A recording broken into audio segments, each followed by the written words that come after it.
Hey there, I'm Mario, and today on Cucinare Italiano, I'm going to show you how to make the perfect dough for authentic Italian pizza. Don't worry, it's easier than you think.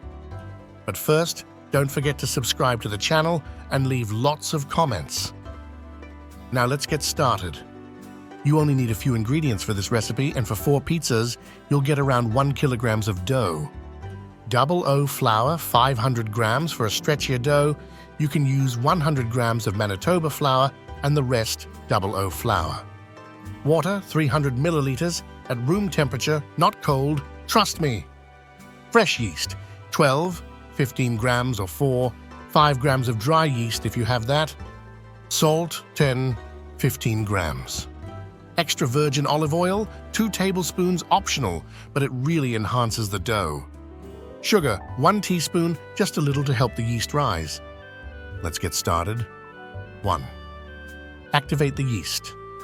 First thing, grab a small bowl and dissolve the yeast in about 100 milliliters of lukewarm water from the 300 milliliters total. If you're using dry yeast, it's the same process. Add a pinch of sugar to help the yeast wake up. Let it sit for 10 minutes. If you see bubbles forming, you're on the right track. 2. Mix the flour. Now take a large bowl and pour in the flour.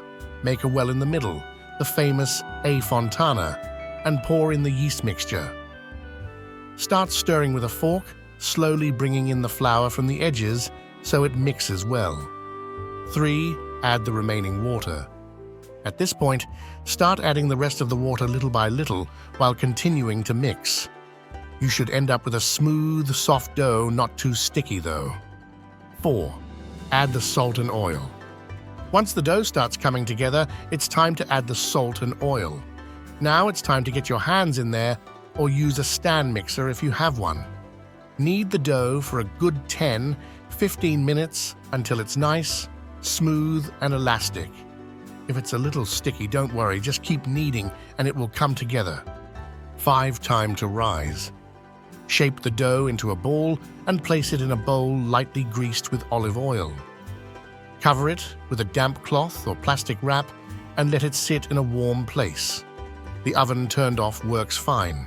Let it rise for about 2 hours or until the dough doubles in size. 6-second rise if you want to do it right. Once the dough has doubled, divide it into 4 smaller balls, 1 for each pizza, and let them rest for another 30 minutes. This extra step makes the dough super light and easy to digest. Shaping and baking. Roll out each ball on a floured surface to the thickness you prefer. See, that wasn't too hard, right? I'll see you next time with another delicious recipe. Buon appetito!